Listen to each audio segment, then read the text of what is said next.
tanghali mga kabutingting. May tanggap tayo. Oh. Take mo. Plug in natin para malaman kung anong problema. Makita nyo mga kabutingting kung anong problema nito.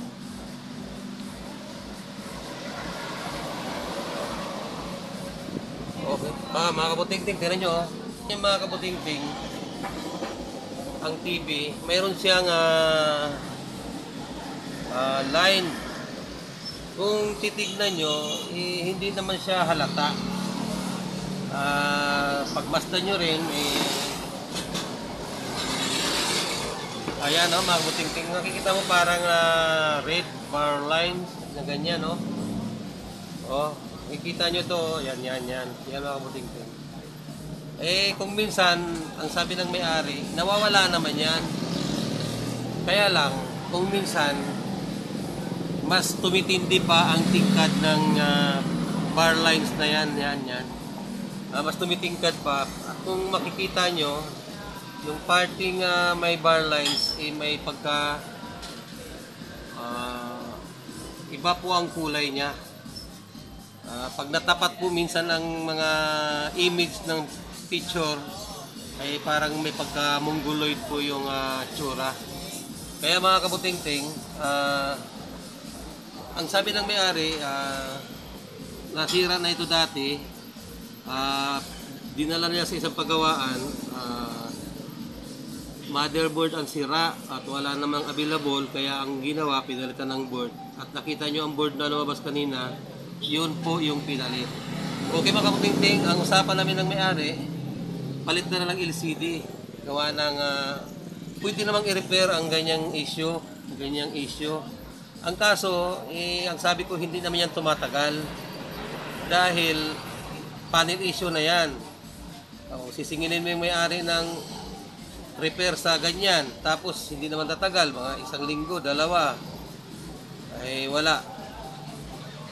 Magiging nganga na uli ang sira dito.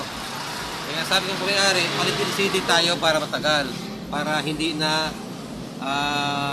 lalabas ang mga ganyan. Palit LCD tayo. At dinala niya yung, gaya ng sabi ko sa inyo, mataas yung estimate nung una niyang pinagdalhan ng TV na to. Mataas ang estimate sa kanya sa pagpalit ng LCD panel. Napanood niya tayo sa ating channel at medyo malapit lang pala sa atin. Nagpunta siya dito, nag-inquire, tapos sabi ko dalhin niya yung unit niya. Tapos pagdala niya dito, nag-usap kami kung magkano ang palit ng LCD. Sabi ko hindi na ito po pwedeng ma-repair. Tingnan nyo, iba na talaga. Nagkasundo kami sa presyo na abot kaya sa kanyang bulsa. Okay mga kabutingting, papaklasin ko lang at papalitan natin ng LCD. Ito pala yung kanyang modelo at ito yung kanyang back, as in kanyang likod. Ang kanyang model ay Smart 32. Okay mga kabutingting. Okay mga kabutingting, ito yung board niya. Kapiranggot lang pala ito. Converted talaga ng ibang board. Ito yung kanyang top board. Bali, 1, 2, 3, 4, 5. Hindi. Okay, 5 nga. 5 kabila. 5 din sa kabila. 1, 2, 3, 4, 5. Okay mga kabutingting. Ang ginamit na panel nito, napakaraming mga coop. Okay.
Mga kabuting-ting, kung makikita nyo ay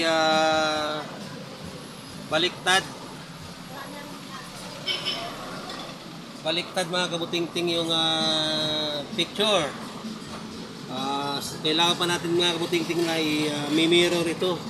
Pero ang kanyang okay naman ang kanyang picture.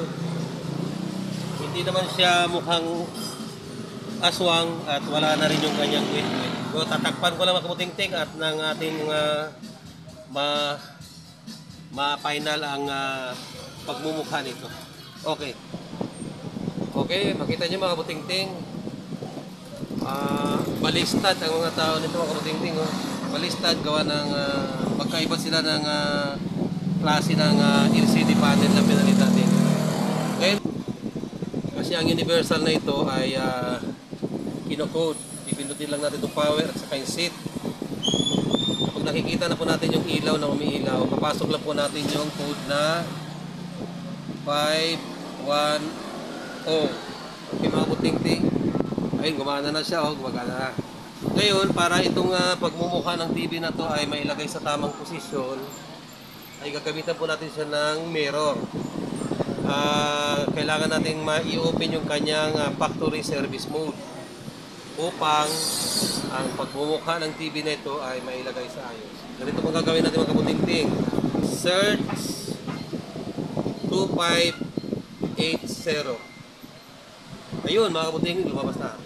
Ang kanyang service mode ay ito mga kabuting-ting. Ako malabo siya. Okay. Ayan, yan ito to. Source 2580 para lumabas po yung service mode niya. Ayun mga kabuting-ting, kung makikita nyo, pati ang kanyang service mode ay balistad rin. Ilalagay natin i-highlight natin sa mga kabuting-ting sa may panel setting. Pagka panel setting po mga kabuting-ting, enter nyo po. Pagka-enter po, hanapin po natin yung mirror. Pagkadating po sa may mirror mga kabuting-ting, ayan may mirror na siya, di ba? Nakalagay sa on. I-off lang po natin yan. I-forward po natin to. Forward. Pipindutin ng forward. Ayun mga kabuting-ting, kung makita nyo. Sa isang saglit, ang pagmumukha ng TV na ito ay nagiging maayos na. Hindi na siya baliktad at saka maigi na. Okay? Para mawala po yung service menu na yan, service mode na yan, ipindutin lang po natin ang exit. Tutok sa remote. Okay, tanggal na po. Mga kabuting-ting, gaya ng sabi ko sa inyo kanina, ang TV na ito ay pag-aari ng isang nakapanood sa ating channel at nainganyo siya na dito ipagawa dahil napanood niya at medyo nagkaroon naman siya ng kunting tiwala sa atin dahil gustuhan naman niya ang ating mga gawa. Doon kasi sa pinapagawaan niya, medyo mataas ng kunti yung singil ng pagpalit ng panel. Kasi doon naman niya unang pinagawa ito yung una kasing sira nito, motherboard. Makita nyo, di ba, dati ang board niyan ay ang brand Tikwo. Ngayon Ace na siya. Kaya nung masira uli, ang ginawa, ibinalik niya doon sa una niyang pinagawaan. Ayun nga, ang findings LCD. Problema, medyo mataas ang konti ang LCD niya, kaya hindi sila nagkasundo dahil yung budget niya medyo hindi sa full. Hindi sa full sa sinasabi nung gumagawa. Nung dinala niya sa atin ang unit na ito at magkaintindihan naman kami sa budget na kailangan, ayun naman kung tindig, ginagawa niya sa atin. Pinalitan natin siya ng LCD.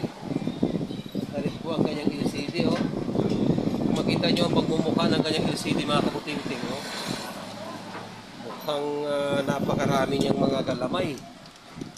Pero yung ating nilagay, dalawang galamay lang yung connection niya. Tawagin niya ay 2COF lang mga kabuting-ting. Ngayon, kahit naman dalawa lang yun, ubra naman kasi kung makita nyo kanina, baliktad yung kanyang pagmumukha. ngayon ay tama na ang pagmumukha niyo. Okay mga kabutingting, kung nagustuhan niyo man ang aking gawa at kung wala man po kayong